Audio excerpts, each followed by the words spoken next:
Bueno, bienvenidos todos, bienvenidos a este conversatorio en que se realiza además en el marco de la charla informativa de la Maestría de Gobierno y Políticas Públicas, eh, que está además relacionada con el proceso de admisión 2022, ¿no?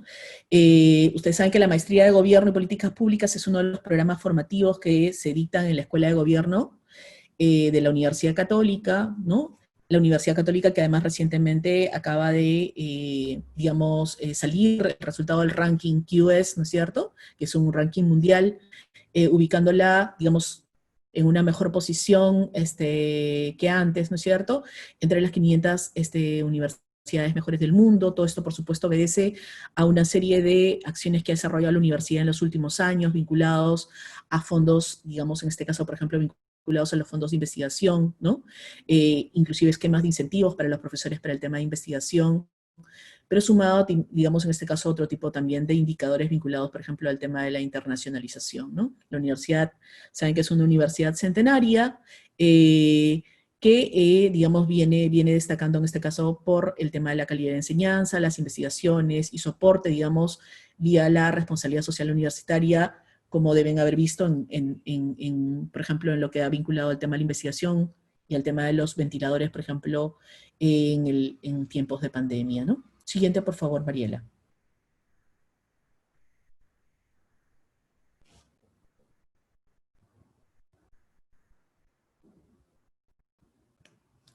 Sí. En el marco de la maestría de gobierno, ¿no es cierto?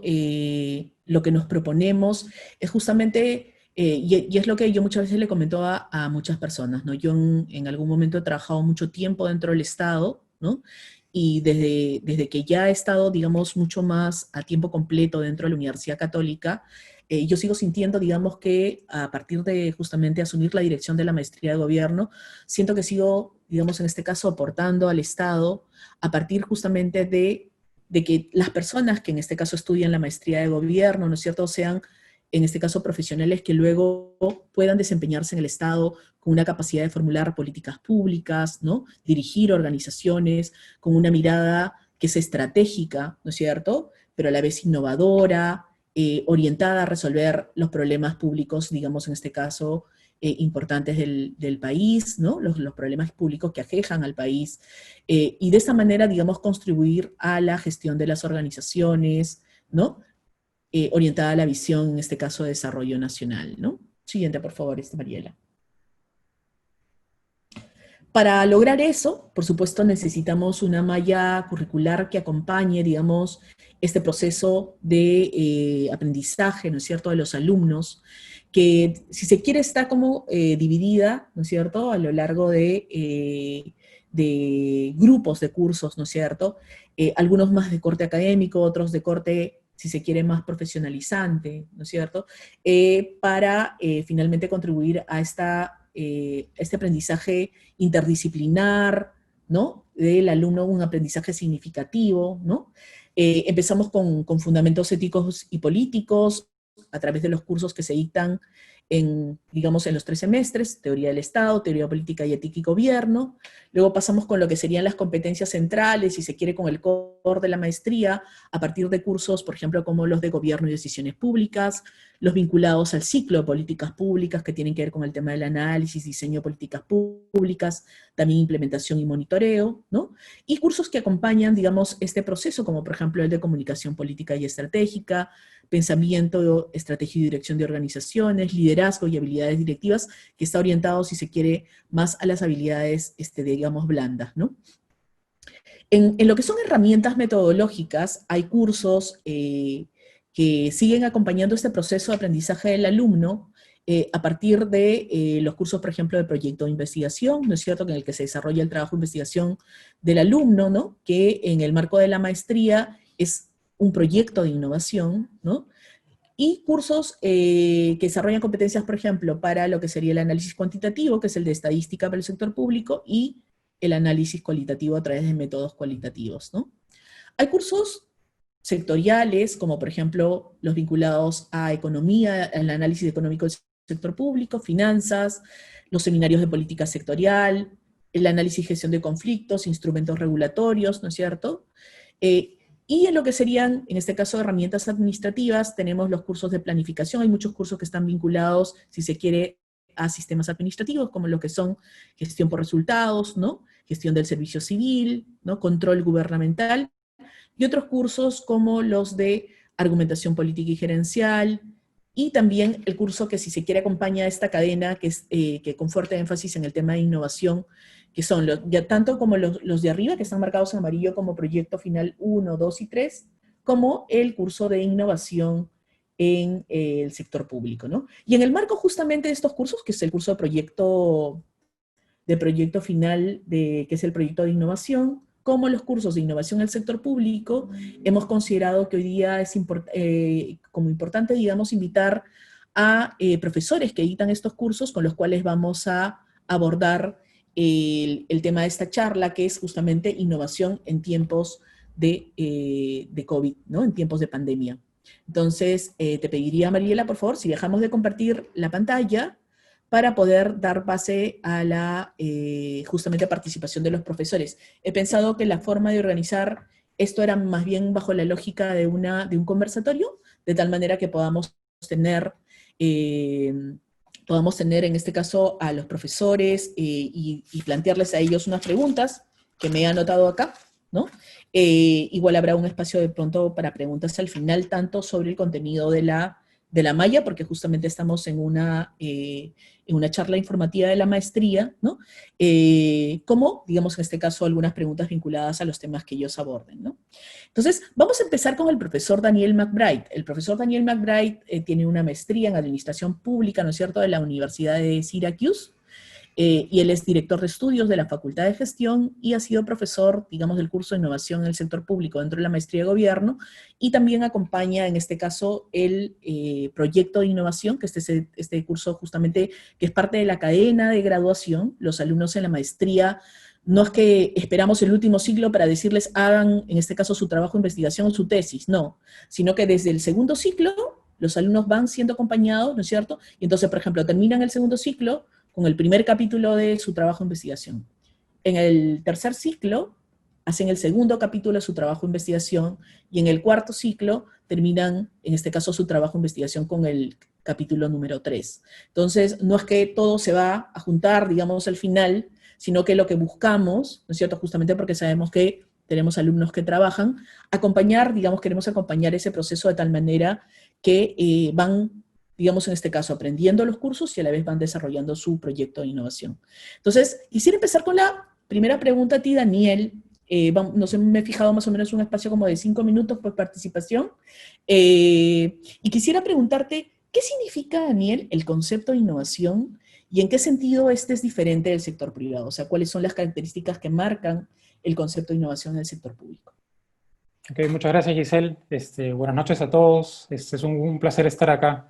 Eh, Esa pregunta, en realidad, digamos que desde mi punto de vista y en general, yo no diferencio mucho el concepto de innovación en el Estado del sector privado o del público, pero en líneas generales yo sí podría decir que tenemos que primero entender qué entendemos, ¿no?, por innovación, porque hay muchas formas de entenderla, ¿no? Entonces, viendo un poco las prácticas que se hacen en innovación, tanto en el sector público como en las empresas, y un poco de revisión de la literatura, una forma simple de definir el concepto de innovación es la creación de algo nuevo que genera valor, ¿no? La primera parte de esta definición, la creación de algo nuevo, implica la existencia como de un proceso, ¿no? La innovación es como un proceso, ¿no? Entonces, mientras que la segunda parte, que genera valor, infiere que no es solamente necesaria la creación, ¿no?, una idea, un prototipo, sino que tiene que ser algo que se concrete, ¿no? Ese algo en un nuevo producto, servicio, proceso, modelo organizacional, o más ampliamente, una nueva experiencia que genera valor para alguien. Entonces, bajo esta definición, que es bien amplia en realidad, ¿no?, la creación de algo nuevo que genera valor, yo creo que el concepto de innovación en el Estado no es muy diferente al del sector privado. Sin embargo, yo marcaría dos grandes diferencias. La primera tiene que ver con la finalidad, ¿no? Si decimos que es la creación de algo nuevo que genere valor, finalmente estamos hablando de una finalidad que sí puede ser diferente en el sector privado y en el público. ¿Cuál sería esa diferencia? El propósito de la innovación en el Estado es la generación de valor público, entendido de muchas maneras, pero más ampliamente como bienestar de la población. Y esa no siempre va a ser la final de innovación en el sector privado. Por ejemplo, se puede innovar en la forma de comercializar, vender, publicitar un producto que no necesitamos. Piensen, por ejemplo, en la Coca-Cola, un nuevo shampoo, un auto de lujo, una nueva técnica para realizar una tala más eficiente de nuestros bosques. Alguna vez vi que en Innovate Perú se había dado recursos, por ejemplo, para hacer una extracción más eficiente de nuestros recursos marinos a una empresa que lo hacía muy bien y iba a exportar más pescado, pero finalmente estaba depredando nuestra biodiversidad marina. Entonces, un primer tema ahí tiene que ver con la finalidad. La innovación en el Estado yo creo que es mucho más necesaria porque no responde al desafío de cómo vender más, sino que su finalidad es responder a los grandes desafíos que enfrentamos como sociedad. Por ejemplo, cómo mejorar la calidad de la educación, cómo desarrollar mejores mecanismos para reducir la corrupción, cómo hacer accesible una justicia de calidad para las personas, cómo conservar y potenciar los espacios públicos, cómo mejorar el sistema de alertas para desastres naturales, cómo lograr que todas las personas tengan agua potable. Yo creo que como sociedad esos son los desafíos en los que deberíamos ocuparnos todos y particularmente el Estado es el que tiene un rol preponderante, ¿no? Es el que tiene que liderar ese movimiento. Puede ser desde la misma organización pública, pero también puede ser en espacios de innovación abierta. Y una segunda diferencia posiblemente tenga que ver, yo no diría que es menor, tiene que ver un poquito con las barreras para la innovación en el Estado con respecto al sector privado, ¿no? Posiblemente es mucho más fácil crear esta cultura y estos mecanismos de innovación en el sector privado que en el público, ¿no? La innovación siempre ha estado presente en el sector público, ¿no? O sea, el Internet, la comunicación celular, los GPS y muchas otras innovaciones se dieron en el sector público, ¿no? Sin embargo, en la práctica, ¿no? En lo que vemos en concreto, y ustedes de repente que están en diferentes organizaciones públicas lo pueden evidenciar, los retos son enormes si los comparamos con una organización privada, ¿no? ¿Cómo incorporar esta nueva forma de desarrollar proyectos dentro de los procesos burocráticos del Estado, ¿no? Un ejemplo, por ejemplo, Minédula puede generar, como lo ha hecho, productos y servicios mucho más potentes que los actuales, ¿no? Pero ¿cómo hacer para que eso se incorpore y se contraten esos nuevos productos y servicios en su plan operativo y el plan anual de adquisiciones, ¿no? Esa es una de las grandes limitantes que yo veo. Entonces, yo diría que en conclusión, la innovación en el Estado es mucho más importante y necesaria que en el sector privado. Sin embargo, las barreras para introducir esta cultura y procesos para innovar son mucho más altas en el sector público que en el privado, ¿no? Hay varias formas de resolverlo. Yo creo que muchas de ellas implican la introducción del concepto y las prácticas de innovación abierta. Gracias, Daniel. Bueno, Daniel, entonces incorpora, digamos, en la conversación justamente un concepto, ¿no es cierto? En este caso, que es el concepto de valor público, digamos, como uno de los elementos diferenciales de la innovación dentro del Estado, ¿no? Vamos a pasar entonces con Rafael. No, perdón, con Norma. Norma, digamos, de innovación es como que últimamente en la mayoría de los eventos, ¿no es cierto?, se habla mucho de innovación, ¿no? Entonces, lo que yo quisiera preguntarte es si la innovación es una nueva moda o es un cambio de paradigma en general en la gestión en el Estado. Muchísimas gracias, Isel. Bueno, en primer lugar, saludar a los 93 participantes que nos acompañan esta noche y bueno, también a los colegas, un honor compartir este panel con Rafael, con Daniel y con Giselle como directora de la maestría.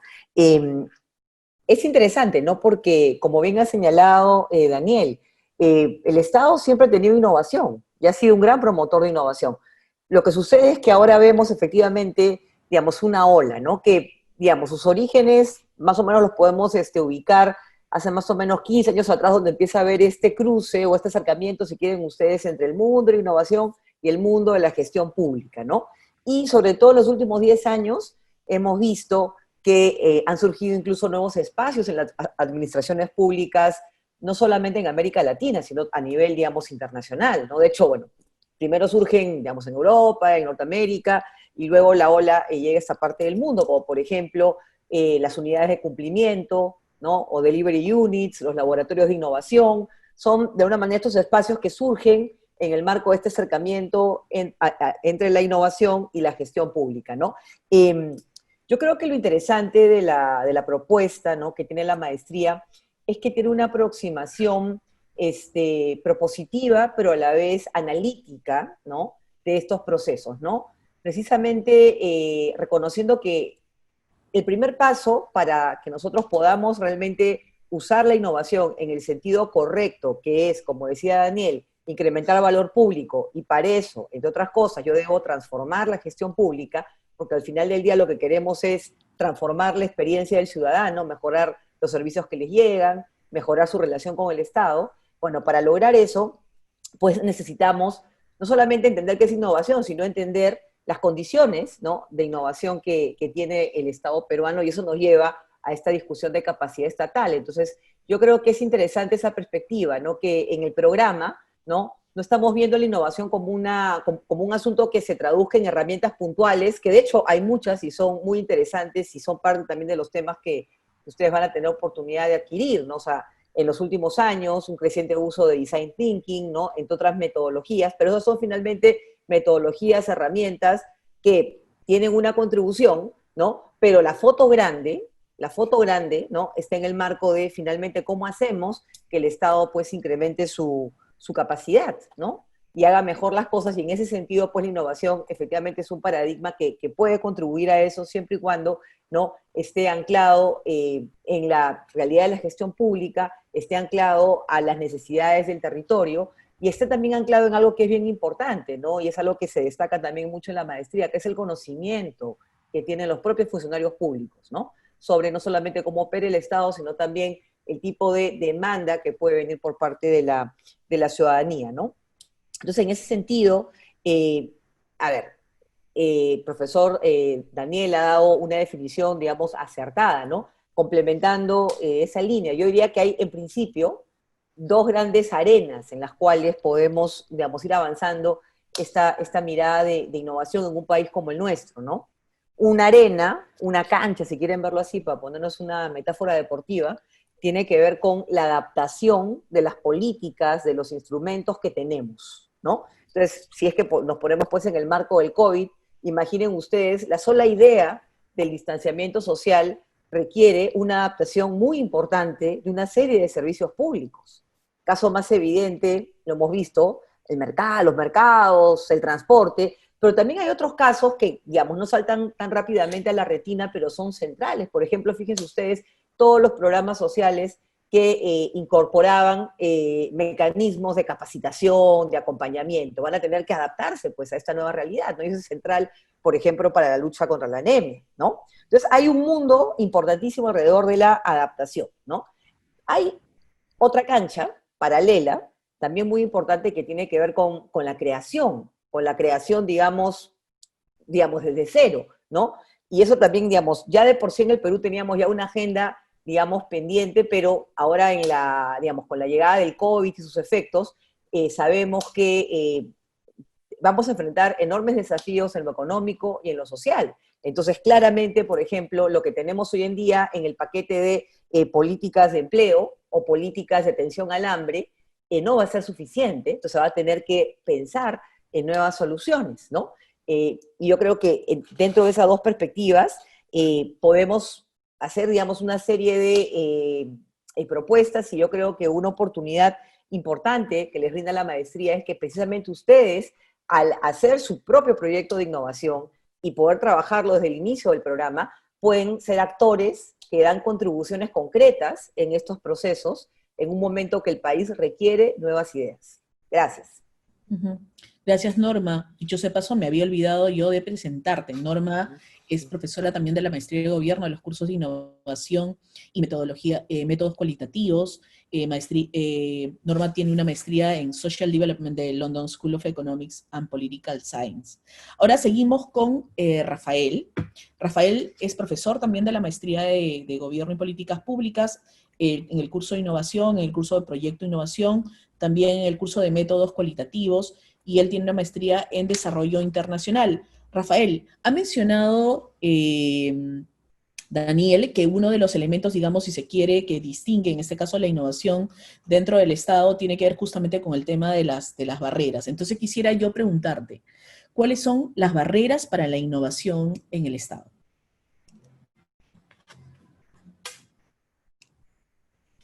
¿Cómo estás? Hola con todos, con todas. Nuevamente un gusto estar aquí. Saludar también a ti, Seth, a Daniel, a Norma, por este espacio. Sí, creo que la reflexión Ya buena hora que me tocó al final, porque engloba muy bien algunos puntos que mencionó Daniel y Norma en su presentación, ¿no? Creo que un tema importante, y teniendo en cuenta el tema de la maestría, es que hay dos conceptos que trabajamos muy fuertemente en la maestría, ¿no? Uno ya incluso lo dijo Daniel al comenzar su exposición, el tema del valor público, ¿no? Y eso tiene que ver mucho con una de las principales barreras que tenemos dentro del sector público, que tiene que ver realmente qué es lo que la gente necesita, ¿no? Entonces, la innovación está pensado en el usuario, en el ciudadano, ¿no? Que requiere una mirada más de horizontal, de primer piso, para poder mapear claramente las necesidades de las personas. Porque si no generamos ese valor o ese efecto diferencial, todo el esfuerzo que hacemos o que hagamos, por más que le hemos metido metodologías innovadoras, elementos tecnológicos, si no genera ese factor diferencial, no estamos innovando correctamente. Entonces, a veces, dentro, digamos, de una de las barreras que veo dentro del sector público es que a veces falta esa mirada más desde el usuario, ¿no? Más de bajar allá, ¿no? Y conocer realmente las necesidades y las formas de cómo abordar esa necesidad. No basta recoger solamente el problema público, sino también las condiciones para poder resolverlo, ¿no? Otra barrera que veo es que la innovación, y un tema muy vinculado al logo, al lema de la innovación, es equivócate rápido y barato. La innovación también está vinculada a que va a haber un proceso de equivocación, o sea, las grandes innovaciones no fue el primer intento, digamos, ni al primer proceso, ¿no? Incluso la lógica de innovación requiere esta lógica de prototipos, que sea costo eficiente hasta tener ese prototipo ideal que pueda llevarlo al siguiente nivel de piloto y eventualmente de políticas públicas. Entonces, dentro del sector público hay mucha aversión a riesgo. O sea, la gente ve mal o ve muy mal que la gente se pueda equivocar. Y la innovación a veces sugiere ese proceso, ¿no? Sugiere ese proceso de hasta llegar a esa solución perfecta, hay que testear muchas veces ese prototipo hasta tener ese prototipo ideal. Y eso conlleva a que te puedas equivocar. Y otro elemento clave es que no tengas miedo a exponer tus ideas, ¿no? Mientras más gente pueda ver el prototipo, mientras más gente pueda testear lo que estás haciendo, el nivel de retroalimentación y feedback es mucho más valioso y lo puedes integrar para tener un mejor producto, ¿no? Y a veces en el sector público eso cuesta, ¿no? Le cuesta mucho poder exponer y exponerse, ¿okay?, a tener ese tipo de retroalimentación, porque pueden sentir que están jugando incluso a la persona, ¿no? Cuando estamos vinculados netamente al trabajo. Entonces, es importante generar esos espacios de escucha activa y de poner, digamos, someter, digamos, a una discusión más amplia aquellos prototipos que estamos generando para resolver algún problema público, ¿no? Entonces, la aversión a riesgo también creo que es una barrera importante cuando hablamos de innovación en el sector público. Otro tema que subrayo, digamos, es el tema del tamaño y la complejidad del Estado. Tiene que ver con el elemento más de la burocracia, ¿no? Tú generalmente para diseñar estos procesos de innovación necesitas tener, digamos, una burocracia que funcione, ¿no? Que sea un poco laxa y que te permita generar esos procesos de innovación. Si bien hay buenos esfuerzos que se está haciendo a través de la PCM y los laboratorios de innovación de diferentes entidades, Daniel habló uno, por ejemplo, Minedulab, la ENILAB, etcétera.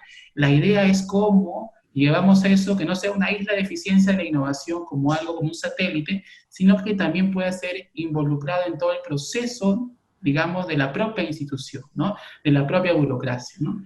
Y ahí, digamos, es todo un reto también cuando queremos aproximar la innovación en el sector público, teniendo en cuenta el tamaño y la complejidad del Estado. Y otro punto que considero relevante como una barrera importante es que muchas veces en el Estado hay una ausencia de la capacidad de aprender de nuestros errores, ¿no? Ese tema del aprendizaje organizacional o la gestión del conocimiento, ¿no? Es importante cuando uno desarrolla esquemas de innovación dentro del sector público, documentar lo que estamos haciendo, ¿no? No solamente lo que sí funcionó, porque hay mucha literatura y buena literatura de cosas de que sí funcionan, ¿no? De buenas prácticas para implementar. Y está bien, pero también hay que ver el otro lado de la moneda. O sea, lo que no funciona, también documentarlo y por qué no funcionó, ¿no? Porque esto puede ser un punto de partida no solamente para quien está trabajando este proceso de innovación y sobre eso mejorar su siguiente prototipo, sino también queda como lección aprendida para la institución o la organización también, ¿no? Para ver qué cosas no hacer o qué cosas dejar de hacer para que el proceso de innovación sea más efectivo, ¿no? Sobre ese último punto, algo que también mencionaba Norma, digamos, de este proceso de buenas prácticas que estamos incorporando de innovación, efectivamente el gobierno británico es un benchmark, por así decirlo, en este tema.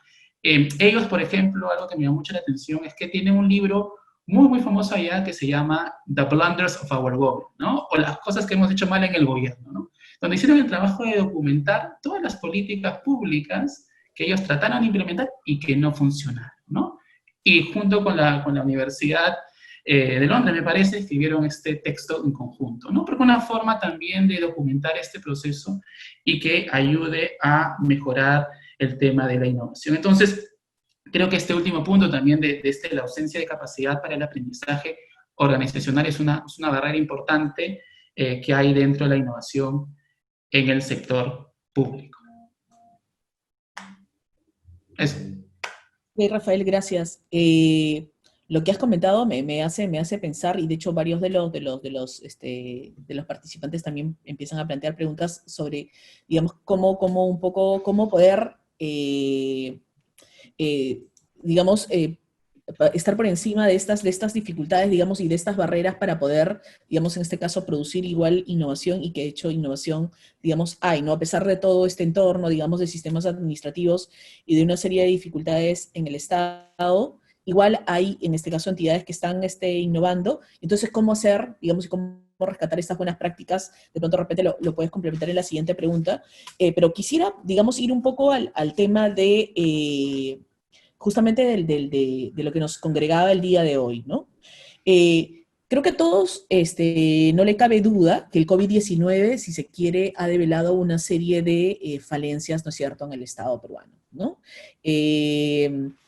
Inclusive de nuestra capacidad, por ejemplo, para poder identificar rápidamente, por ejemplo, cuáles podrían ser, en este caso, las personas que deberían recibir, por ejemplo, las canastas o en este caso, los bonos.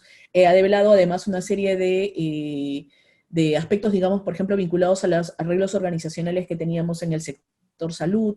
Ha develado que, en efecto, hemos estado conviviendo por mucho tiempo, por ejemplo, con una economía informal y con mucha gente viviendo, por ejemplo, por debajo de la remuneración, digamos, con montos por debajo de la remuneración mínima vital, ¿no es cierto? Ha develado que nuestras ciudades en general están hacinadas y que hay un gran porcentaje de peruanos que viven en un cuarto, ¿no es cierto? 5 personas podrían vivir, digamos, en este caso en un cuarto, y que eso a veces se hace como mucho más crítico aún, en este caso en las zonas urbanas, ¿no?, del país. O sea, y lo peor de todo es que estas cosas no son nuevas, digamos, no es que el COVID de pronto ha venido y ha creado esta situación, sino que nos las ha puesto sobre la mesa, porque cuando hemos querido plantear alternativas de solución, como por ejemplo cosas tan simples como por ejemplo mensaje, ¿no? Se tienen que lavar las manos, y resulta que ahora descubrimos que de pronto no tenemos pues acceso, no necesariamente el tema del acceso a agua potable, por ejemplo, en los colegios, alcanza en este caso, digamos, a todos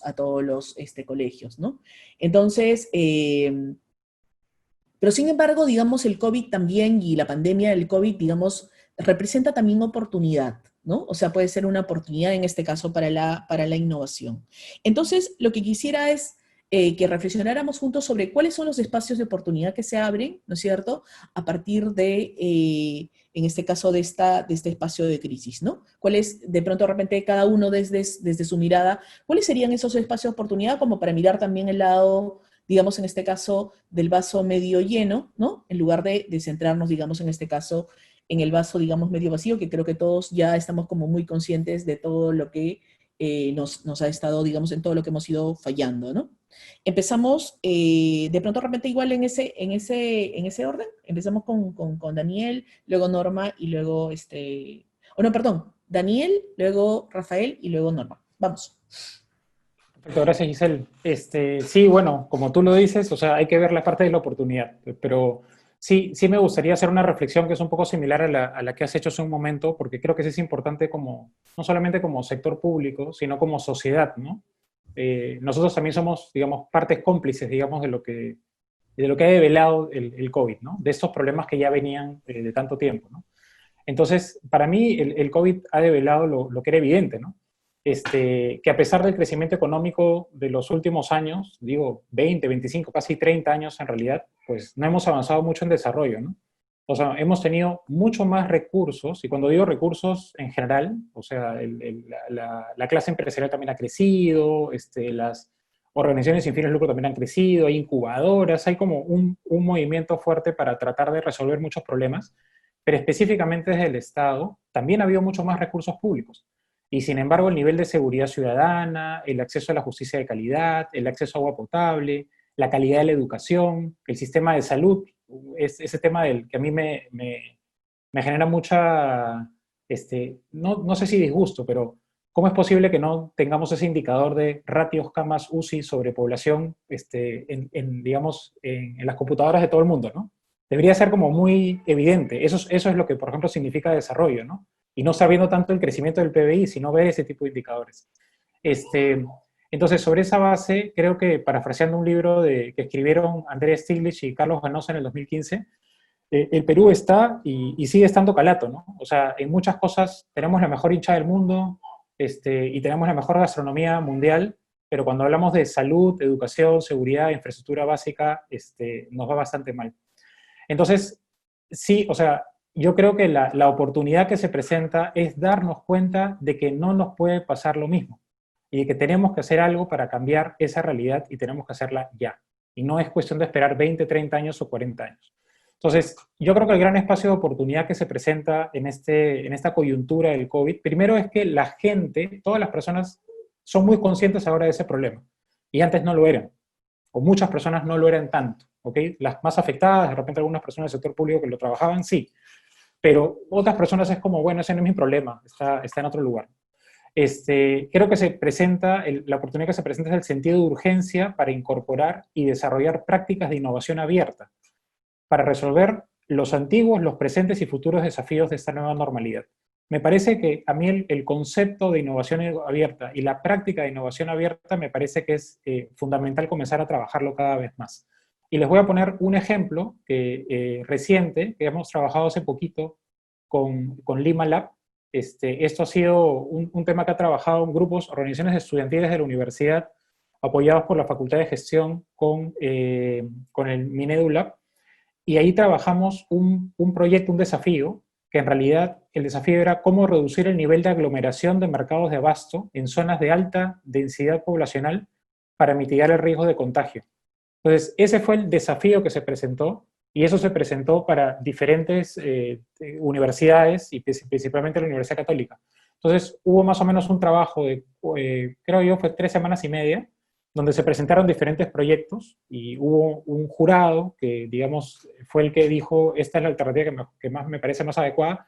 Se presentaron a la final 8 grandes proyectos de innovación, y uno de los proyectos que fue el ganador, ya se está implementando, ¿no? Es un proyecto simplemente que busca tratar de tener como mapas de calor y saber la cantidad de personas en diferentes momentos en los mercados solamente a partir de poner la información en una tablet, ¿no? Y entrabas y ponías tu marca, y entonces esa data iba a generar que los ciudadanos y el municipio pudieran tener esa información como para tomar decisiones, e incluso iba a poder ser puesta también para la ciudadanía. Entonces, esos son el tipo de ejemplos, desde mi punto de vista, que deben haber más. Los desafíos, la resolución de los desafíos no solamente viene del mismo sector público, también puede venir de otras organizaciones. Y eso, ligado un poquito con algunas de las preguntas que venían en el chat, tiene que ver con un concepto de nueva gobernanza pública. El entendimiento de que el sector público no es el único que resuelve los problemas, pero sí es el que pone los desafíos, el que prioriza los desafíos, el que dice, tenemos que resolver esto. Y los que tienen que resolverlo pueden ser instituciones del sector público, pero también pueden ser instituciones del sector privado, ONGs, universidades, empresas. Eso no hay ningún problema. Entonces, el tema es después cómo meterlas, ¿no? Porque había unos comentarios, por ejemplo, después cómo ese proyecto, cómo realmente meterlo en el plan anual de adquisiciones, en el plan operativo, y que se vuelva una práctica regular de la organización, ¿no? Eso, por ejemplo, me parece que todavía termina siendo una barrera, pero me parece que es fundamental. Lo que el COVID ha traído, yo creo que es la conciencia sobre estos problemas, la conciencia y la importancia que le tenemos que dar a estos desafíos, y cómo el rol del Estado tiene que ser mucho más fuerte en buscar resolver esos desafíos, pero no solamente desde el Estado, sino también desde otras instituciones por igual. Gracias, Daniel. De hecho, una de las preguntas iba en la línea y yo creo que es como el gran cuco en el Estado, ¿no? El tema de los sistemas, benditos sistemas administrativos, ¿no? Algunos planteaban si de pronto de repente debía existir un sistema de innovación aparte de los sistemas administrativos, gran pregunta, o si de pronto más bien la innovación tendría que estar inoculada más bien en varios de esos, ¿no? Lo voy dejando para que de pronto puedan incorporarlo en sus reflexiones. Pasamos entonces y seguimos, digamos, en la lógica justamente de no quedarnos con el vaso medio vacío, que es lo que últimamente, digamos, tendemos a decir, sino más bien en la lógica del vaso medio lleno. Oportunidades, ¿no? ¿Qué otras oportunidades, digamos, en este caso, nos abre, digamos, esta crisis, Norma? Bien. No, perdón, Rafael, era Rafael primero. Rafa. Sí, perdón.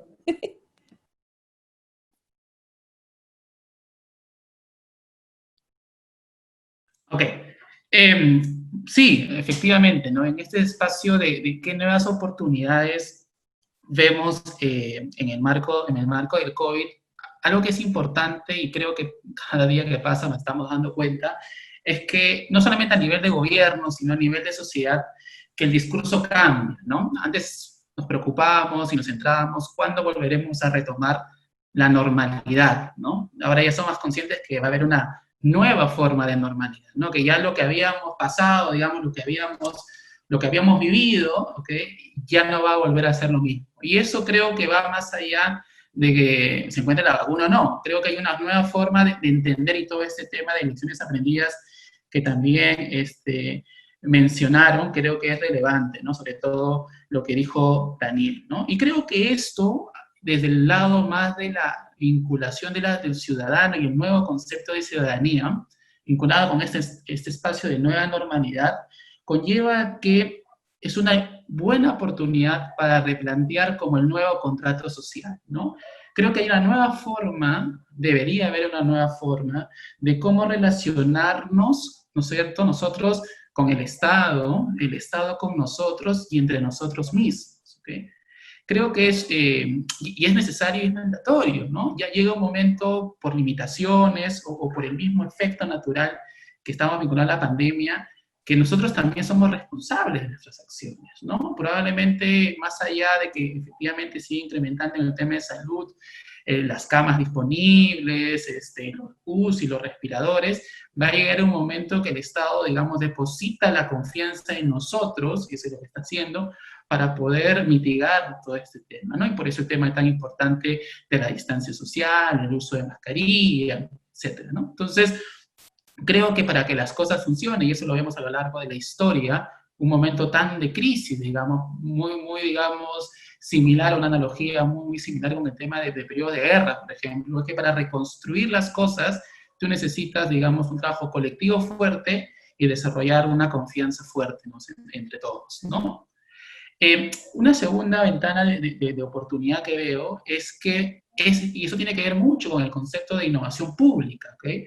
Que es que efectivamente el proceso de innovación pública requiere el tema de alinearte e incorporar en la mesa no solamente al sector público, sino a diferentes sectores también, ¿no? Incluyendo el sector privado, la sociedad civil, ¿no? Entonces, el tema de cómo relacionarnos como Estado, digamos, con estos diferentes grupos, tiene que ser diferente a partir de ahora para poder reconstruir y cambiar más rápido, digamos, los efectos provocados por el tema del COVID, ¿no?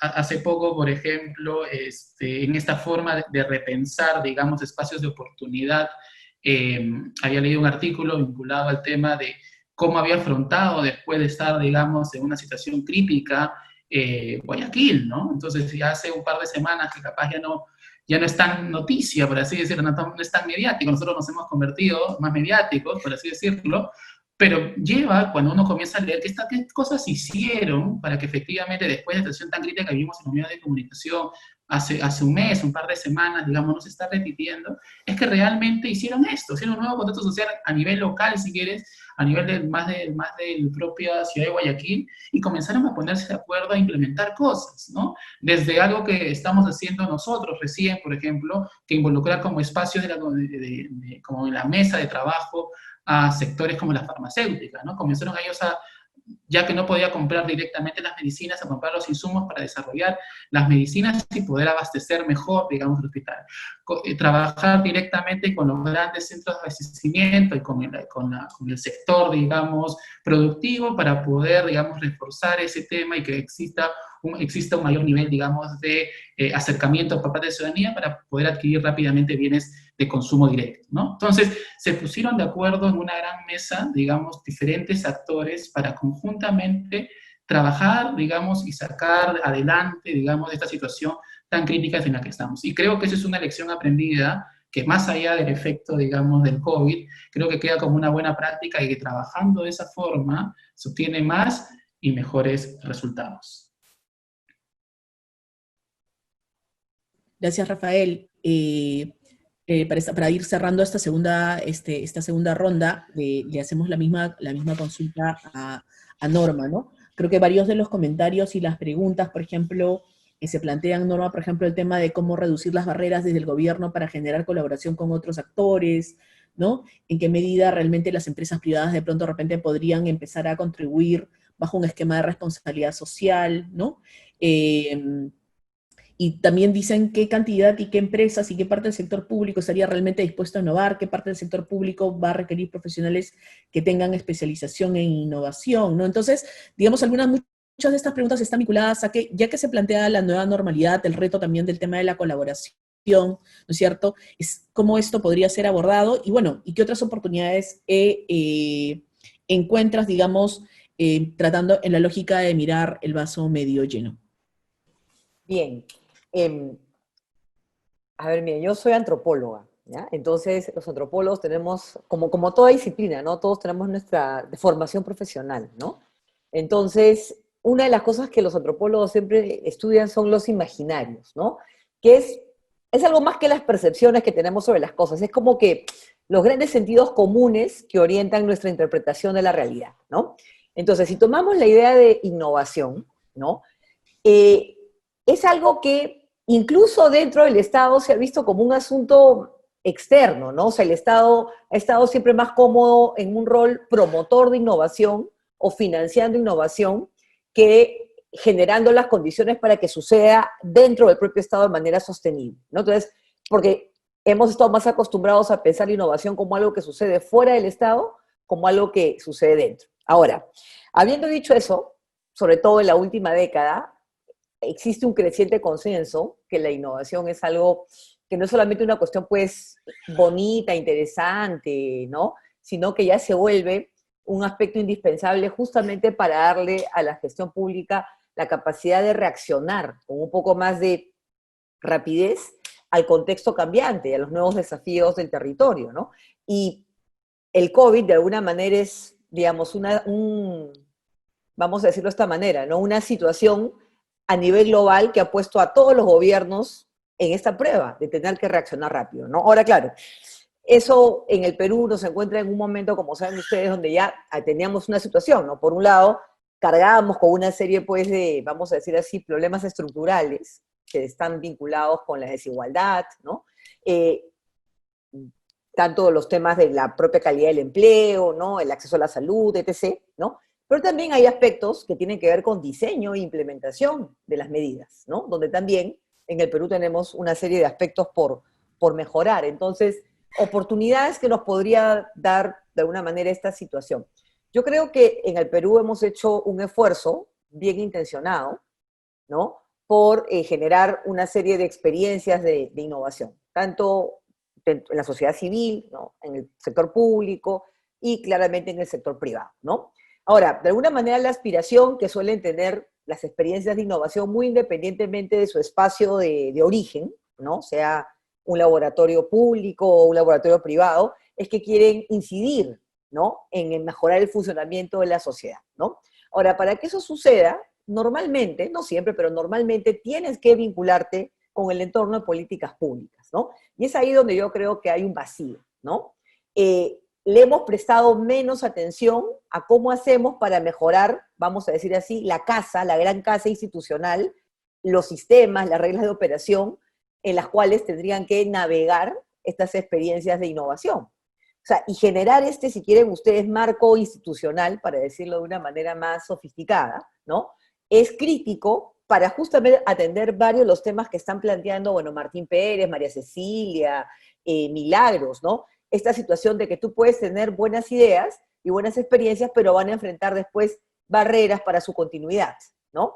Y es porque tenemos que, pienso, pasar nuestra mirada de ver experiencias puntuales, que pueden ser muy interesantes y muy buenas, pero finalmente puntuales y con un nivel de escala baja, a pensar en cómo también generamos este marco institucional promotor de la innovación dentro del propio Estado. Y ahí sí hay un vacío. Si uno analiza la forma como está construido el sistema de innovación en el Perú, ahí hay un vacío, ¿no? Y ese vacío debería también responder a lo que ustedes están también señalando, ¿no? El Estado no lo va a poder hacer todo, en parte tampoco es deseable, ¿no? Porque lo que queremos es que se promueva una co-creación, entonces tenemos que también generar un mecanismo para tener espacios y canales de retroalimentación transparente con actores no estatales, ¿no? Sean sociedad civil, sean entidades del sector privado, ¿no? Ahora, dentro de ese marco general, algunas ideas adicionales, ¿no? Yo creo que el COVID nos, de alguna manera, da la oportunidad, si quieren verlo así, de mejorar la forma como el Estado en general, la gestión pública en particular, aterriza en los diferentes territorios, ¿no? Si algo también revela esta pandemia, que tenemos demasiada desigualdad en la capacidad operativa del Estado, ¿no?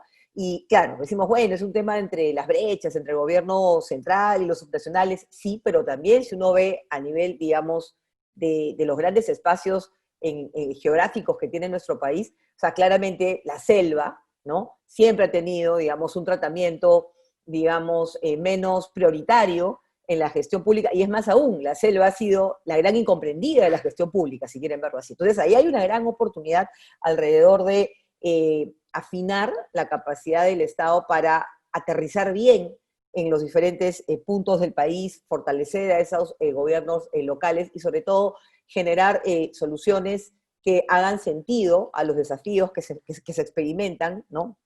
En estas regiones y localidades, ¿no?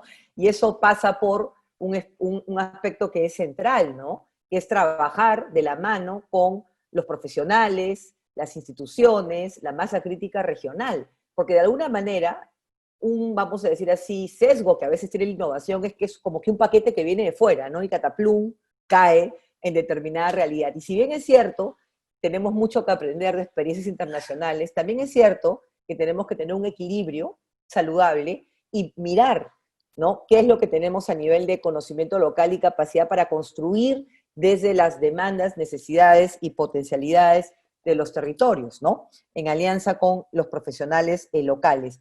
Una última idea tiene que ver con la oportunidad también que hay para mejorar todo lo que es gestión de información, gestión de datos, gestión de evidencia en el Estado, ¿no? Y es interesante, ¿no? Porque de alguna manera en el mundo pre-pandemia, cuando se hablaba de estas cosas, pues parecía como un asunto, pues, ultra, hiper, mega especializado, ¿no? Un asunto digamos, los informáticos, ¿no? Pero yo creo que algo que nos queda claro es que esta gestión de información, claro, tiene un aspecto, digamos, crítico alrededor de la mejora de procesos, pero también es un tema crítico para la construcción de legitimidad y de confianza con los ciudadanos, ¿no?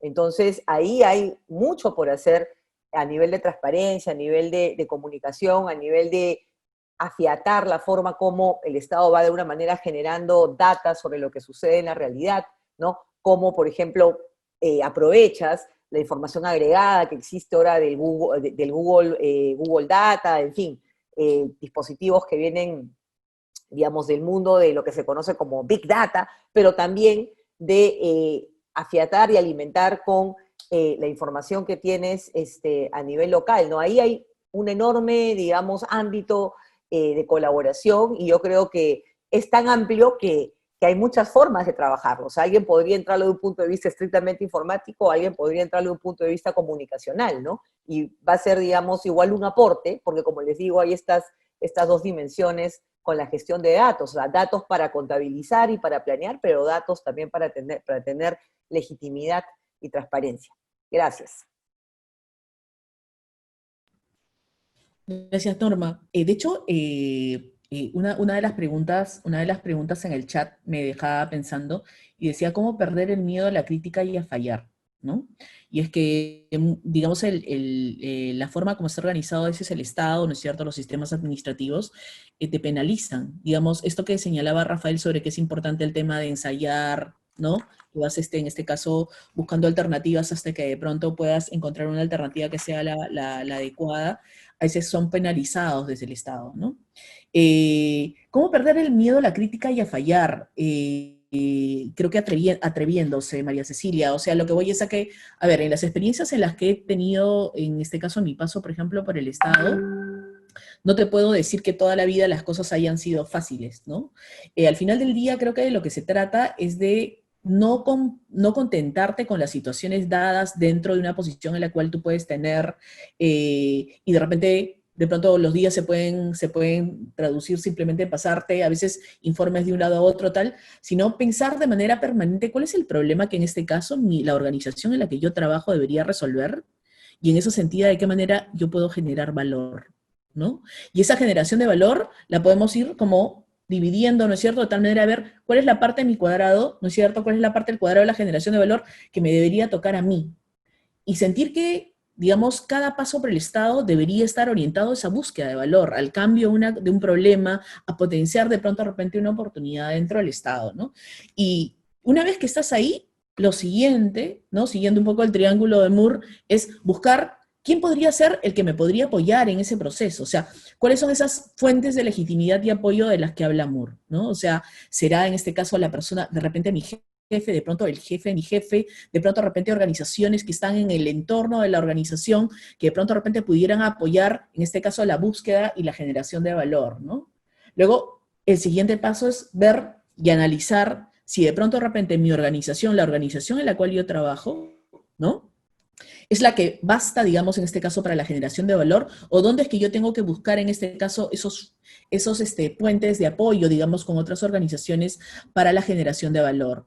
Creo que todos los que hemos trabajado en el Estado sabemos que las cosas no vienen fáciles, pero, digamos, tenemos dos alternativas. O nos quedamos allí, digamos, contentándonos con la situación dada, o nos movemos, ¿no? Yo sé que, y esto lo digo siempre, ¿no? Aquellas personas que son las personas que van a dedicarse a ocupar un sitio o una posición dentro del Estado, y de pronto de repente van a querer que no les pase nunca nada, que no tengan de pronto de repente ningún tipo de llamada de atención, ni siquiera algún tipo de, ahora creo que le dicen hallazgos, ¿no es cierto? Era antes en mi época, ahora no sé cómo lo llaman. Lo que va a pasar es que, claro, si es que tú no quieres tener eso, pues puedes dedicarte a flotar, ¿no? En el Estado. Flotas, no vas a resolver ningún tipo de problema, pero tu posición también y tu paso por el Estado va a ser un paso sin consistencia, ¿no? Pero si tú quieres realmente cambiar las condiciones, si tú realmente entiendes cuál es el problema para el cual tú estás y quieres que tu paso sea un paso, en este caso, significativo, porque muchas veces vamos cambiando, en este caso, de organizaciones, entonces de lo que se trata es justamente de identificar cuál es el problema a resolver, buscar los aliados correspondientes y buscar, en este caso, las fuentes que puedan apoyar este proceso, ya sea en tu jefe inmediato, en el jefe que sigue, en las organizaciones de fuera, e identificar con quiénes puedes, en este caso, producir valor, ¿no? Yo les diría que a partir de mi paso por el Estado sí se puede, siempre se puede, siempre se puede. Depende de cuán determinado esté uno realmente a generar, en este caso, valor. Va a ser más difícil, más complejo, ¿no es cierto? Pero en realidad depende mucho de cuánto realmente quieras, en este caso, asumir, ¿no es cierto?, los retos que supone, en este caso, generar procesos de cambio y de reforma en el Estado, ¿no? Y en esa línea, ¿no es cierto?, porque justamente eso es lo que buscamos dentro de la maestría, ¿no? Alumnos que no quieran contentarse con ocupar una silla y calentarla, ¿no es cierto?, sino que lo que queremos son alumnos que buscan generar valor dentro del Estado, ¿no? Entonces, pero sin embargo, el COVID-19 ha llegado y nos ha puesto pues todo un entorno, ¿no es cierto? Un entorno también complejo que tiene que ver con el tema de esta educación a distancia. Y entonces, miren, si se dan cuenta, ante un tema de educación a distancia, a mí como directora de este programa, pues me podría haber puesto a llorar también, ¿no es cierto? Daniel, Norma, Rafael, ¿no es cierto? Pero sin embargo, ver cómo es que abordamos también de nuevo este nuevo contexto, ¿no? Entonces, en esa línea quisiera preguntarle a Norma, porque todos hemos pasado pues por un proceso de cambio radical, ¿no? De pronto, desde la educación superior, ¿no? Entonces, Norma, en tu reflexión, habiendo dictado justamente este semestre que ya está pasando, has tenido algunos cursos, digamos, en los cuales has tenido grupos diferentes, ¿no es cierto? Quisiera que reflexionaras con nosotros cuáles son las oportunidades, qué oportunidades ha sido para ti, te ha dado el aprendizaje, digamos, y en este caso la enseñanza a distancia. Gracias, Giselle. Bueno, como señala Giselle, o sea, esto ha sido una situación pues que a todos nos agarró con un balde de agua fría, ¿no? Y nos hemos tenido que adaptar a la nueva realidad, ¿no? Yo diría que el balance es satisfactorio, ¿no? En el sentido siguiente, ¿no? Queda claro que la educación presencial, digamos, tiene una serie de, digamos, particularidades, ¿no? Irreemplazables, pues por una situación a distancia. Pero en este contexto yo creo que han aparecido nuevas oportunidades, ¿no? O nuevos elementos que hemos aprendido a valorar, ¿no? Por ejemplo, en mis cursos he tenido alumnos que están en diferentes puntos del país, ¿no? O sea, la posibilidad de tú poder continuar tus estudios muy independientemente del lugar de residencia donde te encuentres. Y yo creo que de cara a ustedes que están pensando, evaluando, ¿no? La posibilidad de iniciar una maestría, pienso que es, digamos, una buena idea aprovechar, ¿no? Una etapa de formación a distancia en la medida que también, además de permitirles realizarla muy independientemente de su ubicación geográfica, también les permite poder complementarla con su trabajo y otras ocupaciones, ¿no? Un contexto donde, por ejemplo, y no es un tema menor en la ciudad de Lima, no tenemos que preocuparnos por el tráfico, por lo menos en esta etapa, ¿no? Ahora, otra posibilidad también es que hemos tenido también oportunidad de compartir espacio con colegas, con profesionales, invitarlos a nuestra aula virtual. De alguna manera, la tecnología permite, ¿no?, que personas que incluso no estén en el país, ¿no?, puedan estar invitados, ¿no?, que en circunstancias normales hubiera sido quizás un poco difícil llevarlos a la Universidad Católica un viernes a las 8 de la noche, ¿no?, que puedan pues estar intercambiando experiencias con nuestros estudiantes, ¿no? Y yo creo que es algo que, en lo personal, es algo que yo creo que podemos explorar y que también nos ayuda un poco también a dinamizar el dictado, ¿no? Y finalmente yo creo que también esta experiencia de estar aprendiendo a distancia nos hace a nosotros también ser, de alguna manera, actores que vamos a estar reflexionando, ¿no?, sobre la innovación que también cruza nuestra propia vida, ¿no? Por ejemplo, en el curso que he tenido a cargo este semestre, hemos analizado una serie de casos, ¿no?, de innovaciones en curso dentro y fuera del Perú, y por ejemplo, todo lo que tiene que ver con lo que va a terminar pasando con registros públicos y trámites, ¿no?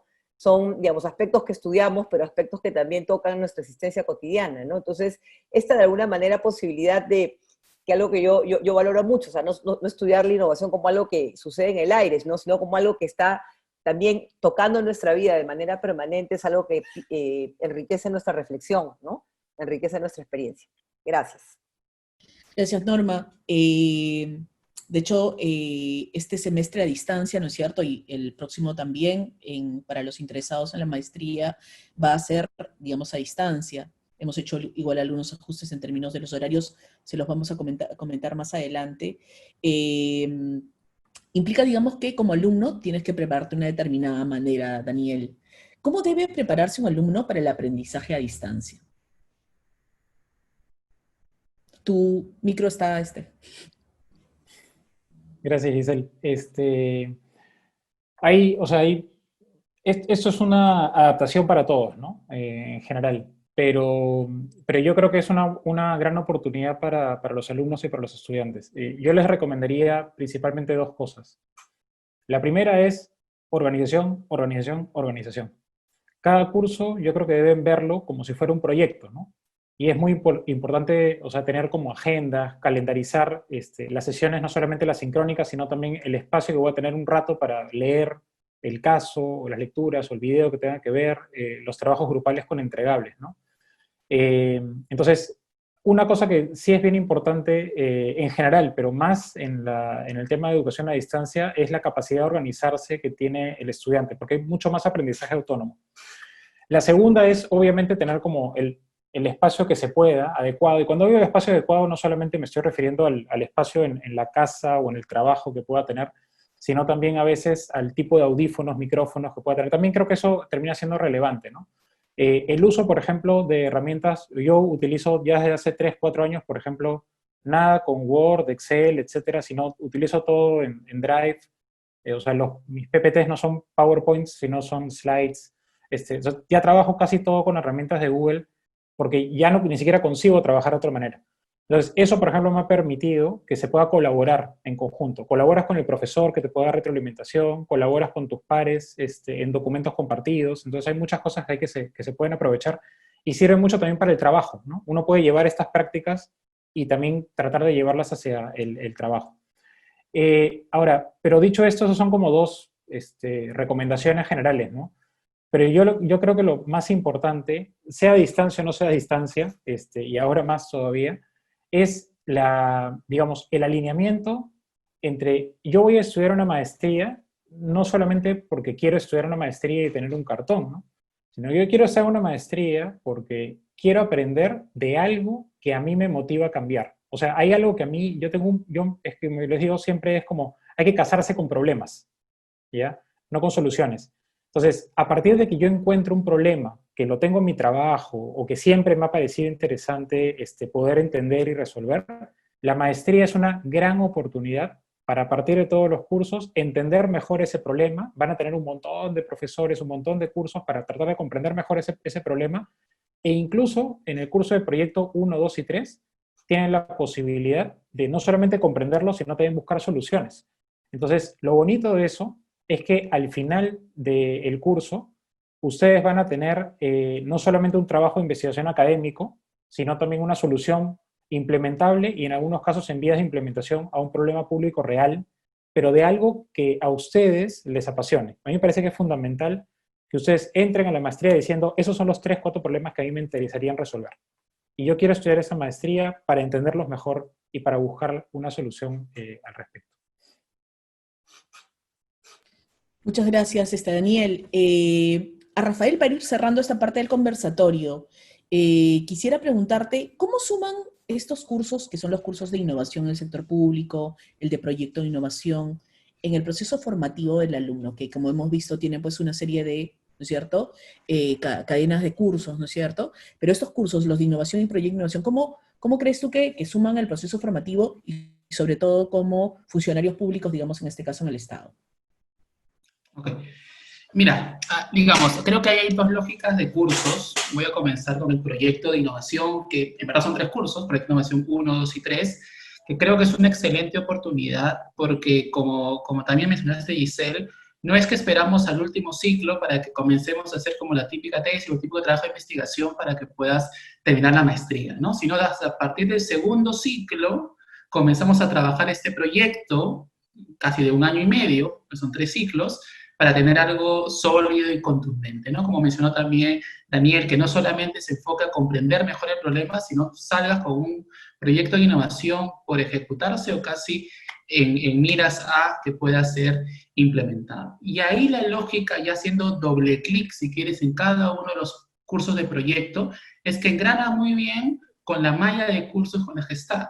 No es gratuito, si ustedes se revisan la malla, que un curso, por ejemplo, innovación en el sector público, recién lo vemos en el tercer ciclo de 4. ¿Por qué? Porque un primer elemento importante para nosotros es que tratemos de definir claramente cuál es el problema público que queremos abordar. Antes de pensar la estrategia de innovación que queremos implementar, focalicemos bien el problema público. Por eso es importante los primeros ciclos de decisión en gobierno, el diseño de políticas públicas, etcétera, porque nos va a ayudar a aterrizar eso. y tú revisas, digamos, los proyectos que ustedes, chicos, si se meten en la maestría, van a tener una guía de proyecto de innovación que les hace como el journey o el viaje que ustedes van a hacer para cada uno de estos ciclos de proyecto, van a ver esa concatenación, ¿no? Entonces, primero enfoquémonos en el tema de interés. Entonces, algunos cursos de gobierno y toma de decisiones van a ser útiles para que ustedes focalicen el tema de interés. Después trabajemos el problema público. Entonces, el tema del curso de diseño de políticas públicas nos va a ayudar a saber y saber cómo redactar ese problema público. Veamos las causas del problema. Y así cada uno de los hitos o etapas que tiene el curso, ¿no? Y de manera, digamos, paralela, ustedes van a tener cursos metodológicos. Ahí, por ejemplo, Norma es profesora del curso de métodos cualitativos, igual que yo. Entonces, para algunos momentos de evidencias del problema, por ejemplo, y requieran un enfoque más cualitativo, van a tener las herramientas necesarias para poder abordar una entrevista, un focus group, etc. Así como cursos vinculados a temas más estadísticos, ¿no? Ahora que estamos en esta lógica más de datos abiertos, donde tenemos mayor protección de base de datos, o por acceso a la información pública, ustedes pueden solicitar y también van a tener las capacidades mínimas para poder analizar esa información y que también sume a la lógica del proyecto. Entonces, la reflexión es que cada hito o cada proyecto en sí, de los 3 que ustedes van a seguir, le da esa cuota de aterrizar y poner en blanco y negro lo aprendido en los otros cursos, ¿no? Incluso en ese sentido, nosotros como escuela lo que hacemos es que muchas veces esos cursos que ustedes llevan, algunas evaluaciones o trabajos, puedan estar vinculados al proyecto de innovación, ¿no? Para que así, digamos, fortalezcan este proceso, ¿no? Y ya recién, digamos, en proyecto de innovación 3 prácticamente, que está vinculado a los últimos ciclos, recién vamos a trabajar directamente el proyecto per se, ¿no? Y por eso, por ejemplo, está el curso de innovación en el sector público en ese tercer ciclo, ¿no? Para ya, ahora que he comprendido el problema público, ¿qué herramientas puedo utilizar? ¿Qué buenas prácticas que he aprendido en este curso puedo tener en cuenta para que yo pueda aplicarlo y desarrollar mi proyecto de innovación? Entonces, creo que es importante resaltar, digamos, la lógica que está detrás en este ciclo de proyectos de innovación.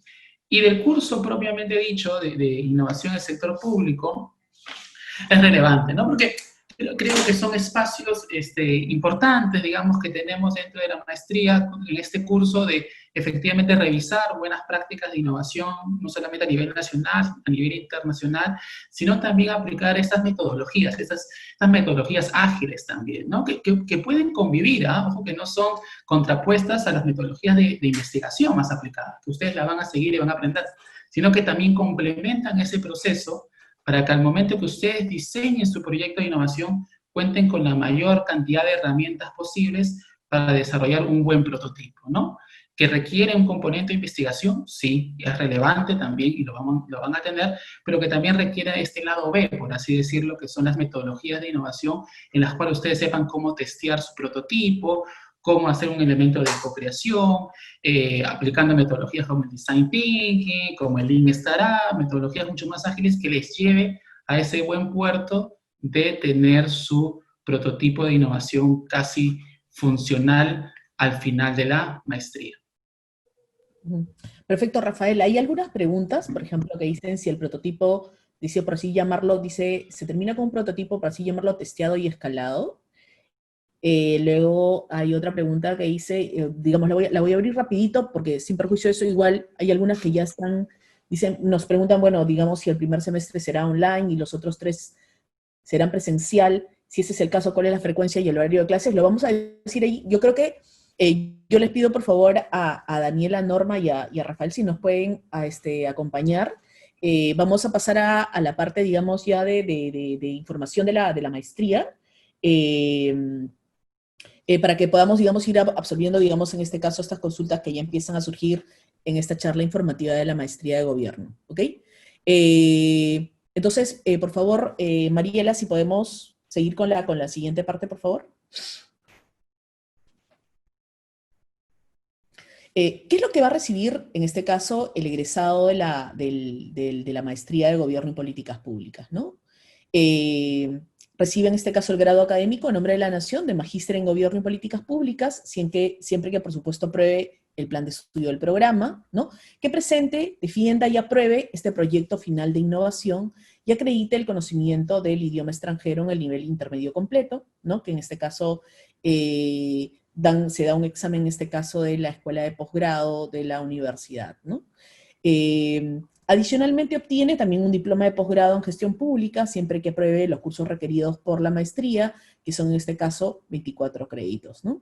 Y en el caso que el alumno participe, porque hay un par de cursos de la malla curricular que se toman en este caso en el Instituto IBEI de Estudios Internacionales en este caso en España, ¿no es cierto? También obtiene en este caso un certificado de la constancia de haber cursado estos dos cursos, ¿no? Una cosa que es importante señalar es que la universidad ya viene, en este caso, trabajando junto con el IBEI en los últimos años, ¿no es cierto? Y el IBEI es como un instituto interuniversitario, o sea que, en este caso, si se quiere, agrupa a las mejores universidades que están ubicadas en Barcelona, vinculadas con la gestión pública, ¿no? En este caso forman parte del Instituto IBEI, por ejemplo, la Universidad Pompeu Fabra y la Universidad Autónoma de Barcelona. De hecho, de los cursos que van a llevar en el marco de la pasantía, uno de ellos es dictado por la Pompeu y el otro es dictado por la Universidad Autónoma de Barcelona.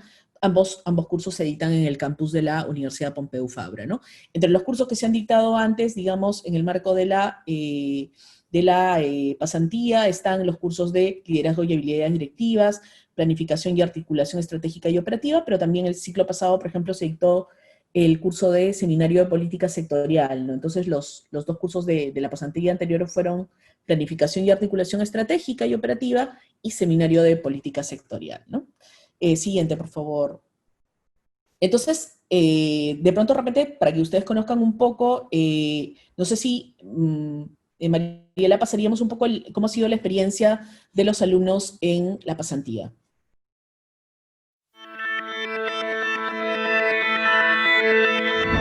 Hola, soy Estefanía Collazos Valderrama. Hola, mi nombre es César Cueva. Mi nombre es John Cotrina y soy estudiante de la maestría en Gobierno y Políticas Públicas de la Pontificia Universidad Católica del Perú.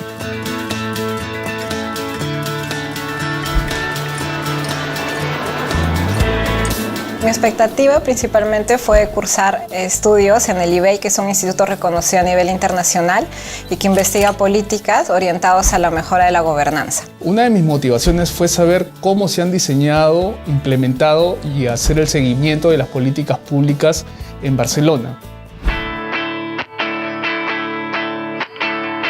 La pasantía, más allá de tener clases teóricas, también tenemos clases vivenciales, en la cual podemos conocer de cerca las organizaciones públicas de Barcelona, también conocer su funcionamiento, las políticas públicas que están instaurando, que ya tienen trabajando. Por ejemplo, el mercado modelo de Barcelona, llamado Mercats, o a centros de salud en las afueras de la ciudad, en el cual nos explicaron que su atención primordial es hacia los ancianos, hacia las mujeres embarazadas, y que evalúan mucho la atención de los médicos, de las enfermeras hacia estos pacientes, y cómo intervienen también estas políticas en la mejora de la vida de los ciudadanos. Bueno, actualmente laboro en una institución que se encarga de supervisar la eficacia de la administración estatal. Entonces considero que con esa experiencia de la pasantía puedo aportar en recomendaciones innovadoras hacia las instituciones públicas para la mejora de sus procedimientos y sus políticas, sobre todo en virtud de los ciudadanos y de la población vulnerable. La formación que hemos recibido en la pasantía en realidad es multisectorial, es transversal a las diversas profesiones que cada uno pueda tener.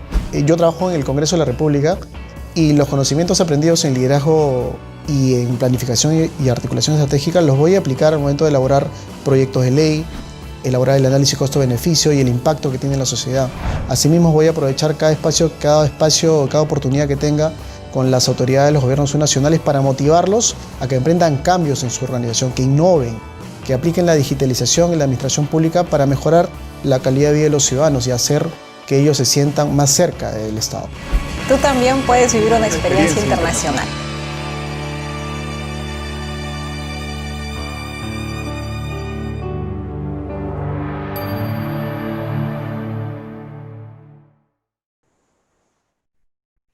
Ok, como les decía, entonces, reciben, digamos, en este caso el grado de magíster en Gobierno y Políticas Públicas, ¿no es cierto? Reciben también este diploma de posgrado en Gestión Pública, y está certificado de IBEI de los cursos que lleven en el caso de los alumnos que quieran participar de la pasantía, ¿no? Aquellos que no quieran participar de la pasantía, también se dictan los cursos dentro, en el marco de la malla curricular, ¿no? Le quiero dar pase al equipo posgrado para que comente un poco cuáles son los pasos, ¿no es cierto?, para postular a la maestría en Gobierno y Políticas Públicas. Sí, buenas noches con todos. Un poco para contar sobre el proceso de admisión, ¿no? Para la maestría en gobierno.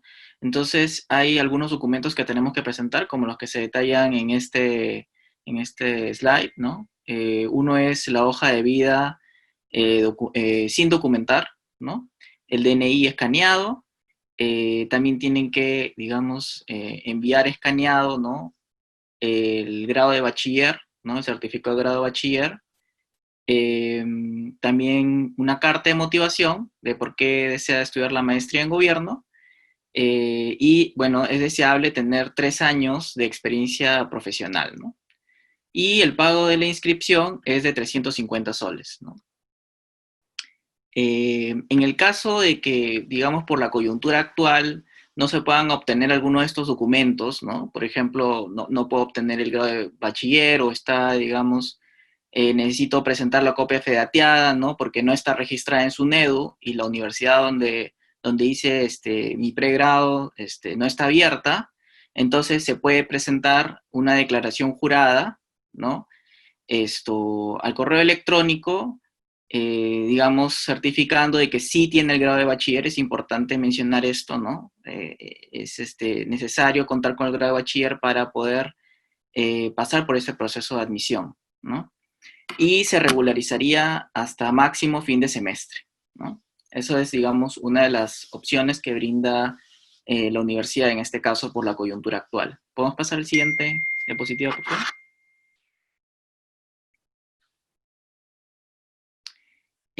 Bueno, para los graduados de la misma universidad que han estudiado pregrado en la universidad, los requisitos, los documentos son menos, ¿no? Porque digamos, la universidad ya tiene algunos de sus documentos. En este caso, lo que se necesitaría es la hoja de vida y el DNI, ¿no?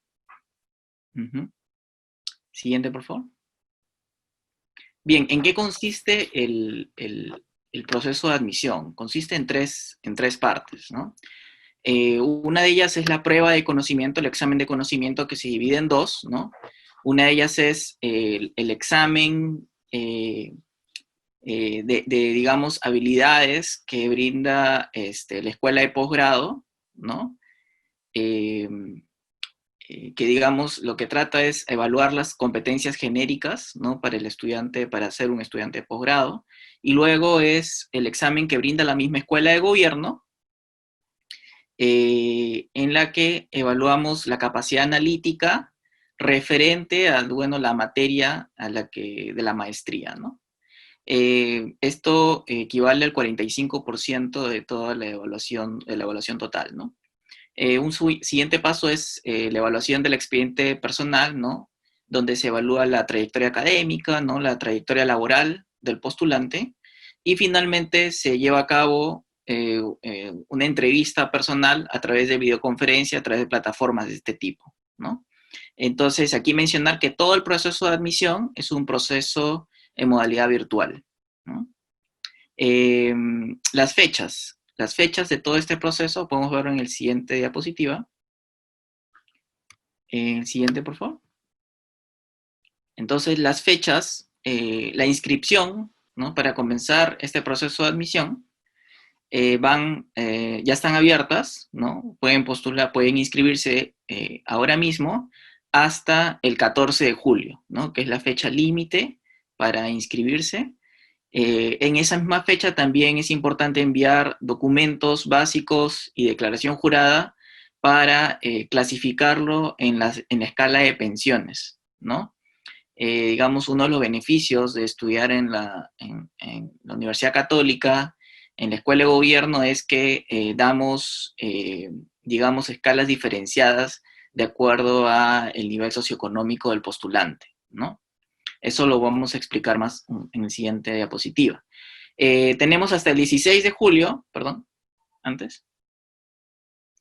hasta el 16 de julio, el pago de los derechos de inscripción.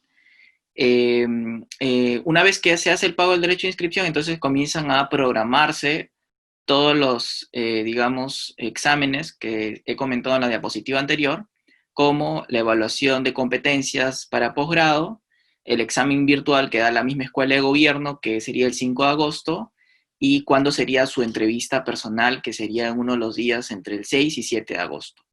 Los resultados se publican el 10 de agosto, y la emisión de la primera boleta, es decir, cuando se tiene que hacer el pago, es el 13 de agosto. Siguiente, por favor. El horario. ¿Qué días van a ser? El horario va a ser los viernes de 7 a 10, sábados en 2 bloques, ¿no? En la mañana y en la tarde, y el domingo en el horario de la mañana, ¿no? Eso va a ser los horarios que se van a mantener durante toda la maestría, ¿no? Durante todos los 2 años que dure su maestría, ¿no? Nuevamente, por el estado de emergencia actual, la modalidad que se va a hacer en este primer semestre es a distancia, ¿no? Igualmente respetando estos horarios que se brindan, pero modalidad a distancia, ¿no? Hasta que, digamos, el gobierno indique lo contrario y ya la universidad pueda abrir y nuevamente reiniciar las clases de manera presencial, ¿no?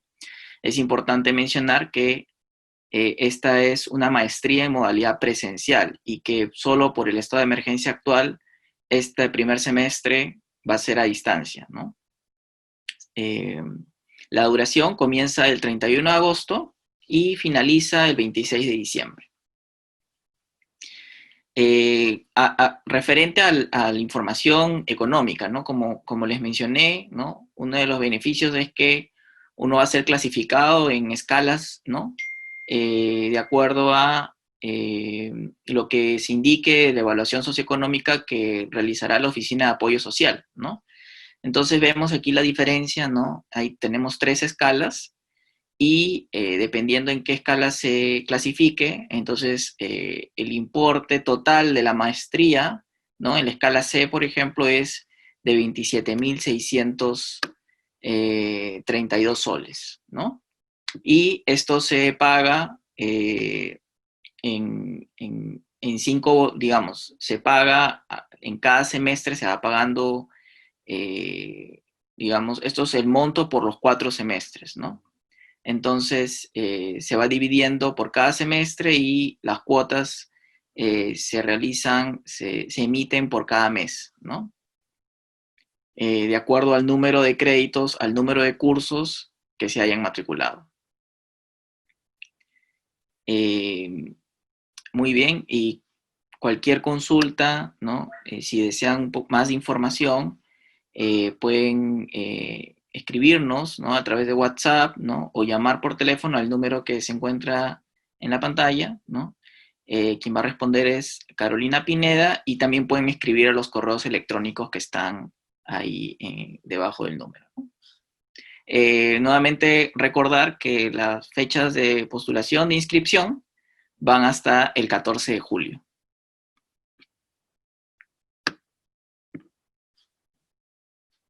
Ok, José, muchas gracias. Le pediría a la persona que está, digamos, en este caso, controlando la presentación, si la podría poner en modo ya no de compartir ¿no es cierto? Y le pediría a Mariela si de pronto nos puede ayudar con algunas preguntas que han ido surgiendo justamente vinculadas con el proceso de admisión, para, digamos, darle pase a absolver estas consultas, ¿no?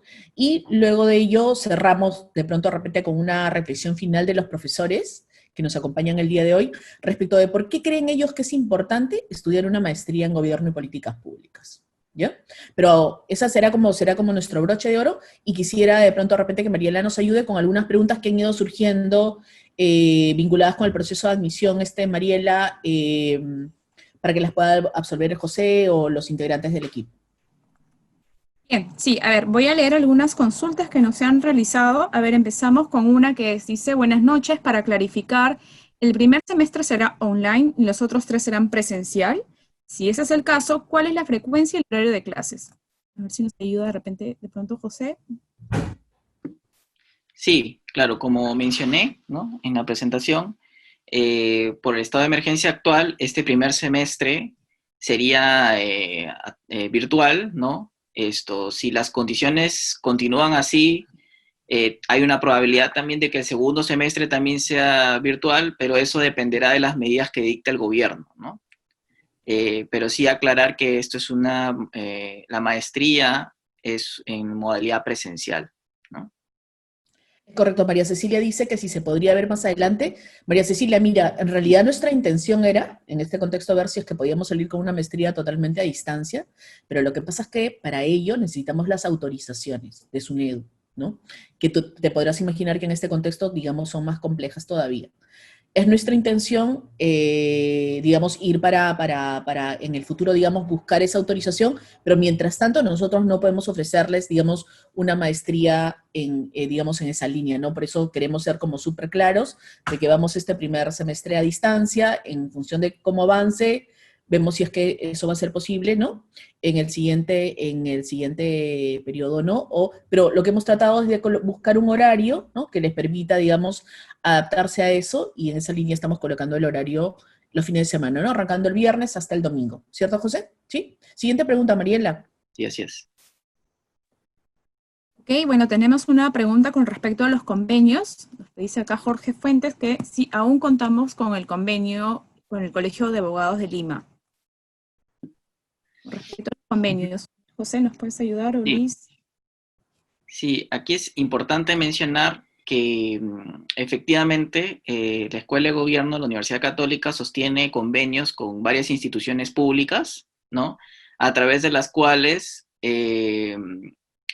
pueden acceder a la escala más económica, ¿no?, sin evaluación, ¿no?, sin evaluación socioeconómica. Entonces, sí les invitaría a que revisen si la institución donde laboran, ¿no?, tiene un convenio con la Universidad Católica para que puedan acceder a este beneficio, ¿no? Entre ellas es el Colegio de Abogados de Lima, ¿no?, el Colegio de Administradores también, digamos, tipo de instituciones públicas como ejemplos con las que tenemos convenios, ¿no? Y entonces solo bastaría con que estas instituciones puedan acreditar, ¿no?, su relación laboral con ellas, o su pertenencia, en este caso, de los colegios, ¿no?, sus membresías, ¿no? Bien, tenemos otro. Dice, ¿cómo puedo hacer con el historial de notas si la universidad se encuentra cerrada? Sí, bueno, como también lo mencioné, en caso por la coyuntura actual no puedan contar con alguno de estos documentos, pueden presentar una declaración jurada hacia el correo electrónico que dimos y luego regularizar, ¿no? Tienen hasta el final del semestre, o sea, hasta el 26 de diciembre para regularizar esta documentación que estaría faltando, ¿no? Pero sí es importante mencionar que es importante que cuenten con el grado de bachiller, ¿no? Ya, digamos, en el momento que postula, ¿no? Que no esté el grado de bachiller en proceso, ¿no?, de obtención, sino que ya lo tengan cuando están postulando. Acá hay una pregunta interesante que dice, mi título es desde una universidad extranjera, pero me revalida del título de abogada que es de la PUC. ¿También estaría exceptuada?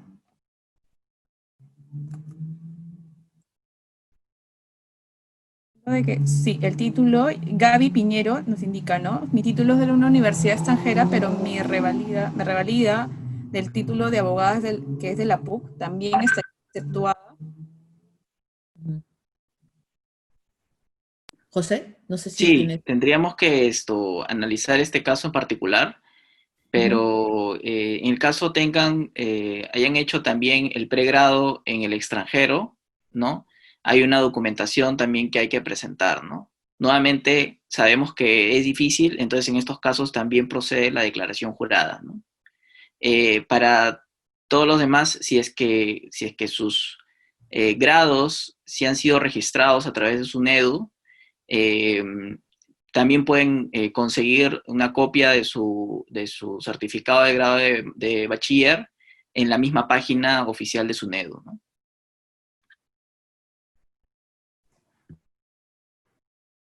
Y también nos dicen si es que existe algún número determinado de vacantes. No, no tenemos un número determinado de vacantes, ¿no? Usualmente, digamos, esto varía, por supuesto, de semestre a semestre.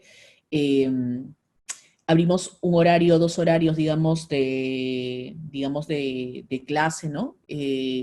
Lo que sí tenemos, digamos, son procesos de evaluación, ¿no es cierto? Porque ustedes van a pasar tanto por una evaluación, digamos, a partir de un examen escrito, ¿no? Que en este caso se tendrá que dar a distancia, digamos, empleando las plataformas que tiene la universidad, que es Paideia y Zoom, y también van a tener en este caso una entrevista personal, ¿no? Nosotros lo que buscamos justamente son personas que lo que quieren es, digamos, esto, ¿no? Comprometerse con su país en la generación de valor. Entonces, para nosotros es muy importante cuando hacemos la entrevista conocer cuáles son las motivaciones que están detrás de ustedes cuando postulan, en este caso, la maestría, ¿no? Cuál es su experiencia de trabajo también previa, ¿no? Que digamos en este caso que los motiva a estudiar una maestría en gobierno, ¿no?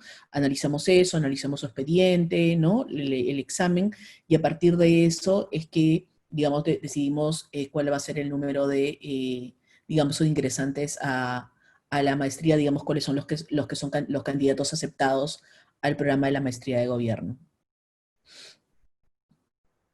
Seguimos. Antes también, bueno, quiero mencionar que para los que están consultando acerca sobre algunos teléfonos o correos, antes de culminar la charla vamos a dejar la lámina donde se encuentran los datos, correos y teléfonos de nuestras asesoras comerciales que van a poder atender todas sus consultas. Bueno, seguimos. Nos dicen cuáles son los criterios que se tienen en cuenta para la evaluación socioeconómica. Ya, esta parte de la evaluación socioeconómica es realizada por la Oficina de Apoyo Social de la Universidad, ¿no? Que evalúa el nivel de ingresos y egresos que tiene el postulante, ¿no? Entonces, cuando se hace la inscripción, también tienen que enviar, digamos, esta información, ¿no? Para que puedan ser clasificados. ¿Qué es lo que considera? Considera propiedades, ¿no? Pero principalmente son, digamos, la remuneración, ¿no? El sueldo que uno tiene versus los gastos que también uno puede certificar, ¿no? Y bueno, ya tenemos 2 últimas preguntas, es ampliar un poco sobre el tema de las becas.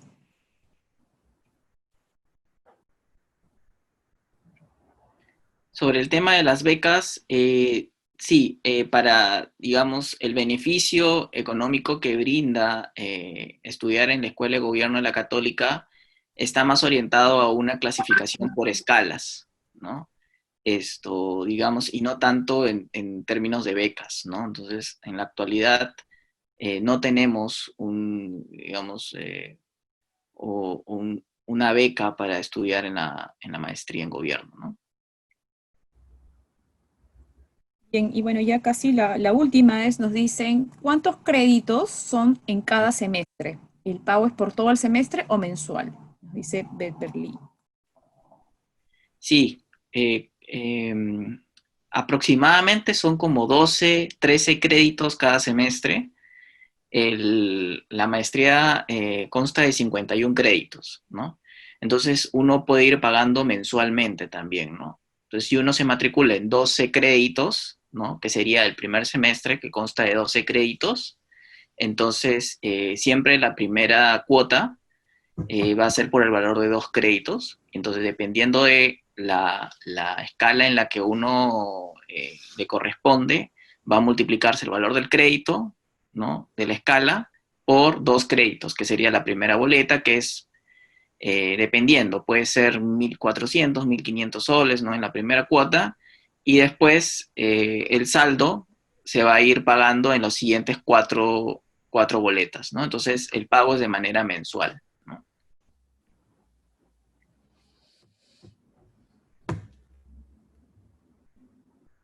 Ok, creo que eso sería como todo, ¿cierto?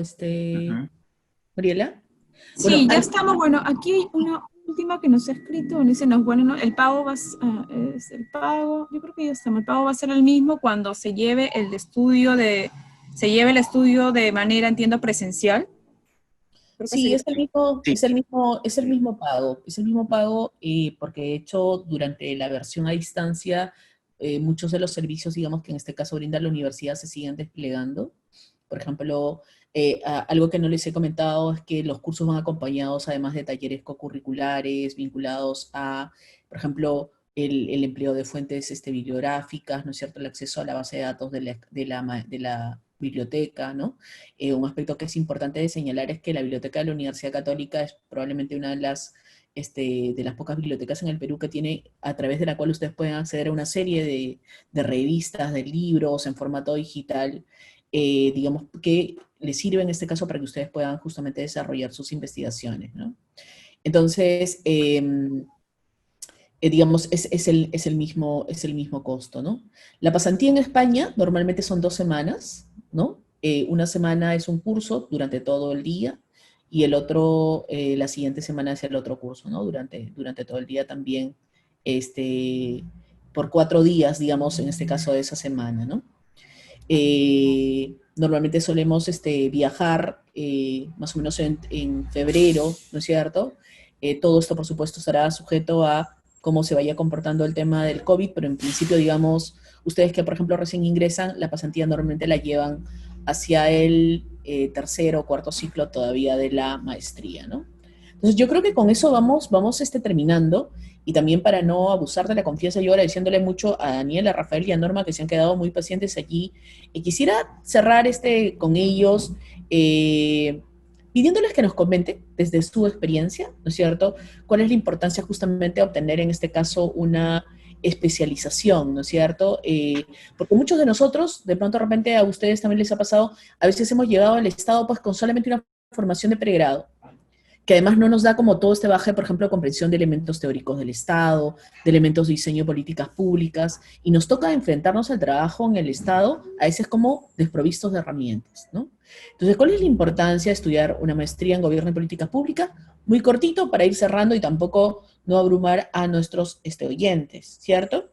Entonces, nada, empezamos de pronto de repente con Rafael, luego Daniel y Norma.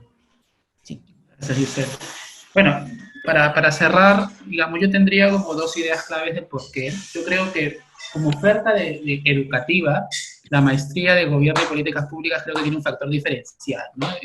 Porque está enfocada en una visión mucho más estratégica en sí, ¿no? A diferencia, capaz de una oferta que está más vinculada a gestión pública, que podemos encontrar en el mercado, el hecho de focalizarnos en una maestría de Gobierno y Políticas Públicas, a ustedes, a los estudiantes que se animen a seguir la maestría, les va a dar la herramienta necesaria para tener la mejor información, para tener la mejor estrategia, el mejor marco conceptual para tomar decisiones. En el Estado hay que tomar decisiones y para eso hay que conocer no solamente el Estado, sino también conocer todo lo que está alrededor de ellos, ¿no? Yo creo que ese es un primer elemento importante. Y uno segundo, y ustedes se dan cuenta, es con la plana docente también. Creo que hay un buen mix, digamos, de gente que efectivamente ha trabajado, y tiene mucha experiencia en el sector público, en el sector de innovación, en la academia. Creo que esa convergencia de perfiles que tiene la plana docente, la maestría, hace que le dé también un valor diferencial a la oferta educativa que la Universidad Católica, a través de la Escuela de Gobierno,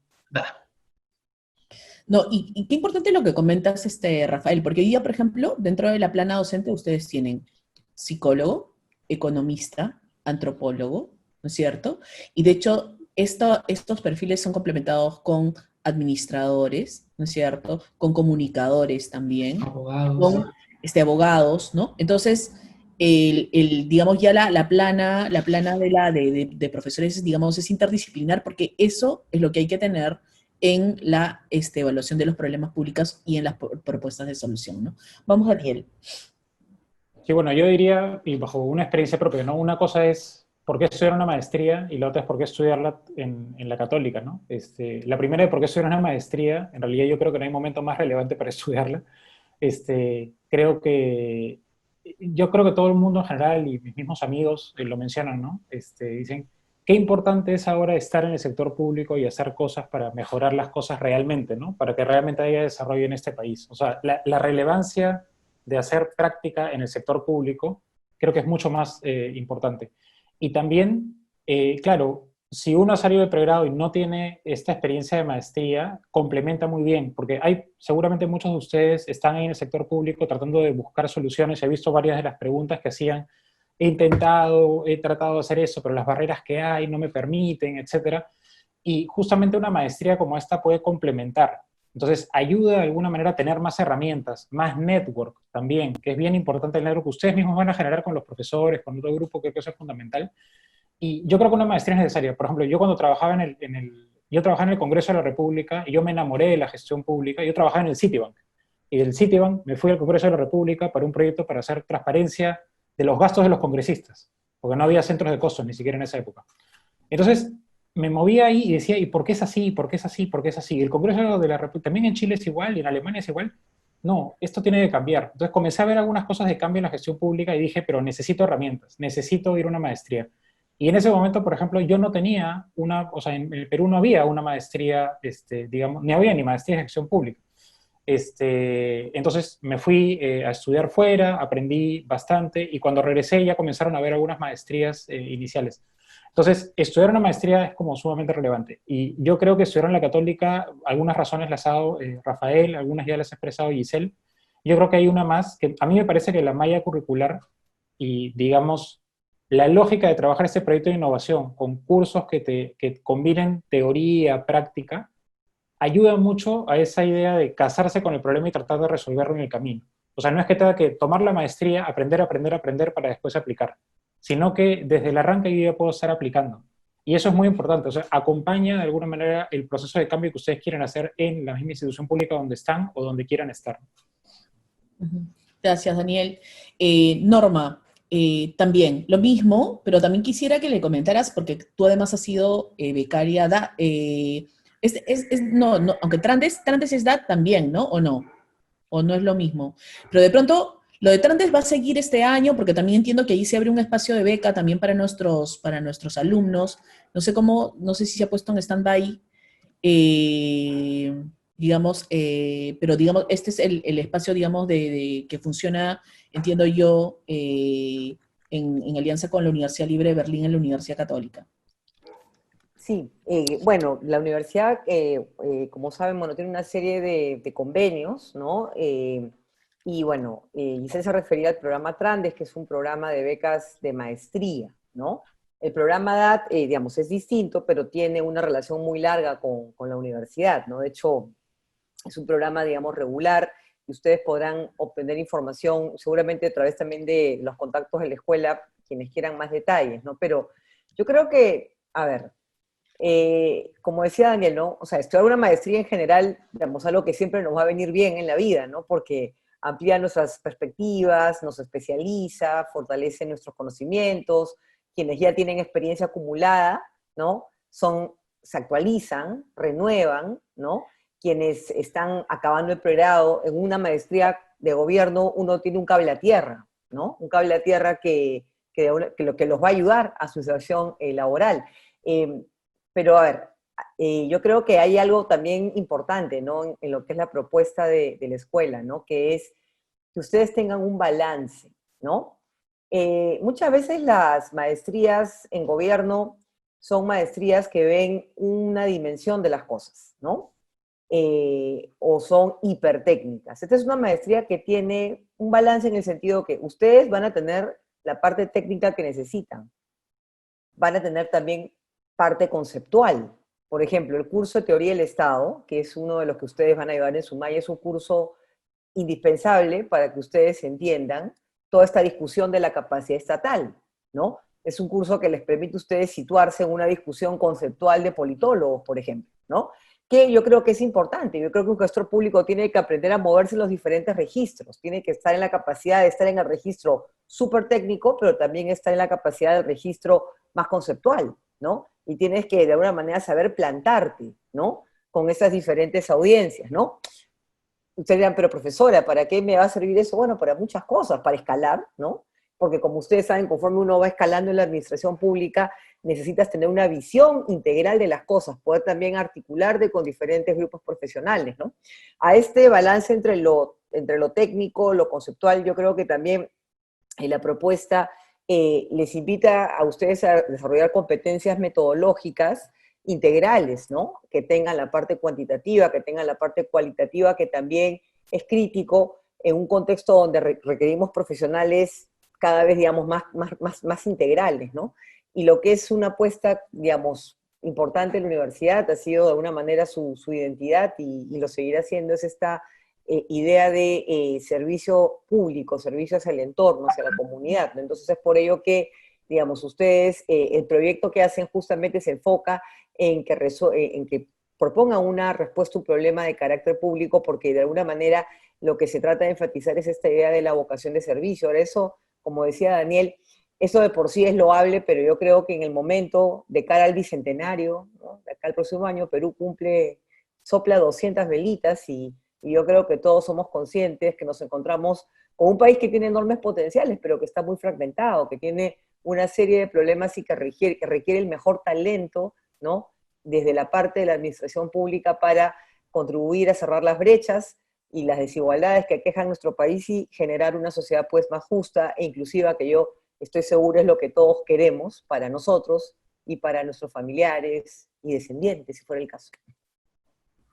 Muchas gracias, Norma. Yo recuerdo que alguna vez cuando trabajaba en el Estado le decía a mis chicos, ¿no? Muchos se pasan esperando que la vida les dé oportunidades para hacer cosas significativas para su país, ¿no es cierto?